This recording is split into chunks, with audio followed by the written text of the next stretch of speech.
तो दोस्तों finally IBPS RRB clerk का एग्जामिनेशन आ चुका है और लास्ट ईयर बहुत सारे स्टूडेंट्स कई गलतियां किए थे जिनकी वजह से वो एग्जामिनेशन नहीं दे पाए थे। तो वो क्या गलतियां थी जो उन्होंने की थी जिसकी वजह से वो एग्जाम नहीं दे पाए थे, आज के सेशन में हम लोग जानने वाले हैं।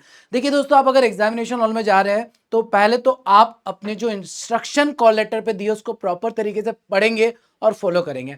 इंस्ट्रक्शन में आप लोगों को ये सारी चीजें दी हुई है, ठीक है। इसमें मैं आपको डिटेल में बता देता हूं क्या क्या चीजों पर आपको ध्यान रखना है। सबसे पहली इंपॉर्टेंट चीज ये रहेगी, आपके पास एक वैलिड आईडी प्रूफ होना चाहिए जिसपे प्रॉपर आपका नाम मेंशन होना चाहिए। लाइक आपका नाम अगर सुमित जायसवाल है, पूरा का पूरा नाम आपके कॉल लेटर पे भी वही होना चाहिए और आपके आईडी प्रूफ पे भी वही होना चाहिए। ओरिजिनल आईडी प्रूफ होना चाहिए। ऐसा ना हो कि आपके पास जो आईडी प्रूफ में लेकर चले गए लर्निंग ड्राइविंग लाइसेंस लेकर चले गए।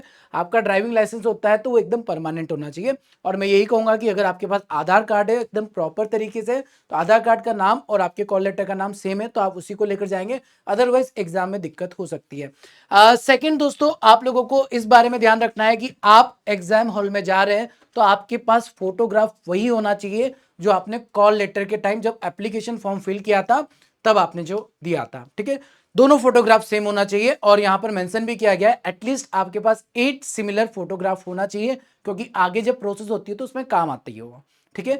तो एप्लीकेशन फॉर्म फिल करते वक्त जो फोटोग्राफ आपने लगाया आप कॉल लेटर लेकर जाएंगे तब भी आपके फोटोग्राफ वही होना चाहिए। साथ में आपके कॉल लेटर पर आपका एक प्रॉपर सिग्नेचर और फोटोग्राफ होना चाहिए।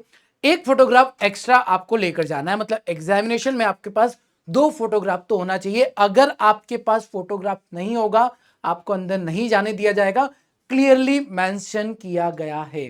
साथ में आप लोग दोस्तों अगर एक पेन और ग्लू खुद का लेकर जाएंगे तो ज्यादा बेटर है। कहीं सेंटर पर मिल जाता है बट बहुत सारे सेंटर्स पर अवेलेबल नहीं होता है, नहीं मिलता है। तो आपके साथ आप अपनी प्रॉपर पेन और फेविकोल लेकर जाएंगे या फोटोग्राफ को पहले ही अटैच करके लेकर जाएंगे तो आपके लिए ज्यादा सही रहेगा। एक और इंपॉर्टेंट चीज जो बहुत से बच्चे ध्यान नहीं देते हैं वो ये है कि दोस्तों अगर आपका एग्जाम कंप्लीट हो जाता है तो एग्जामिनेशन कंप्लीट होने के बाद आपका जो कॉल लेटर है कॉल लेटर के साथ आपका आईडी का जो फोटोग्राफी होता है दोनों अटैच कर दिया जाता है, वो आपको लेकर आना है। वहां छोड़कर मत आ जाना। बहुत सारे स्टूडेंट छोड़कर आ जाते हैं, क्योंकि अगर आप वहां छोड़कर आए ना तो आगे की जब एग्जामिनेशन होगी तब उसकी जरूरत होगी। तो आपका कॉल लेटर के साथ आपके आईडी की फोटोग्राफी दोनों अटैच्ड होगी, दोनों आपके पास होना चाहिए, आपको लेकर आना है, ठीक है। तो किन चीजों का ध्यान रखेंगे आप लोग? सबसे पहला, आपके पास कॉल लेटर होना चाहिए, कॉल लेटर पर प्रॉपर फोटोग्राफ आपकी लगी होना चाहिए, उस पर सिग्नेचर होना चाहिए। सेकंड, आईडी प्रूफ ओरिजिनल होना चाहिए और उसकी फोटोग्राफी आपको लेकर जानी है, ठीक है। और एक्स्ट्रा फोटो आपके पास होना चाहिए। ये गलतियां मत करना। एक और जो गलतियां होती है सर, सेंटर पर लेट पहुंचते हैं हम लोग। हम निकल तो घर से टाइम पर जाते हैं बट उस दिन ट्रैफिक की वजह से लेट हो जाते हैं तो आप एग्जाम हॉल में नहीं जा पाएंगे दोस्तों। तो बेटर रहेगा कि आप 1 घंटे पहले ही एग्जाम सेंटर पर पहुंच जाए ताकि आप एग्जाम दे पाए।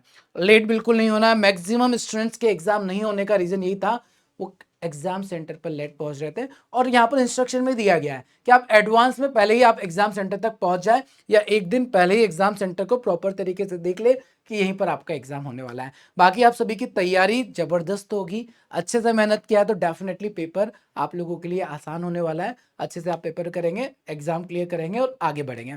दोस्तों अगर आप अभी अभी बैंकिंग एग्जामिनेशन की तैयारी कर रहे हैं और आप सोच रहे हैं कि कहां से तैयारी करना चाहिए, तो आप लोगों के लिए बैंकिंग महापेक और बैंक महाविश्वास पेक आप इसमें एनरोल कर सकते हैं। इसमें आप लोगों को सारी क्लासेस प्रॉपर तरीके से मिल जाती है।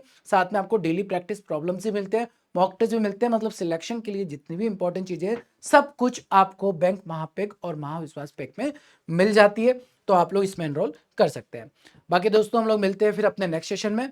सभी को ऑल द वेरी बेस्ट। जिनका भी एग्जाम है ध्यान से देखें, ध्यान से एग्जाम देना है। एंड सबसे इंपॉर्टेंट, एग्जामिनेशन में नर्वस नहीं होना है, ठीक है। रिलैक्स रहना है, आराम से एग्जाम देना है, परेशान नहीं होना है।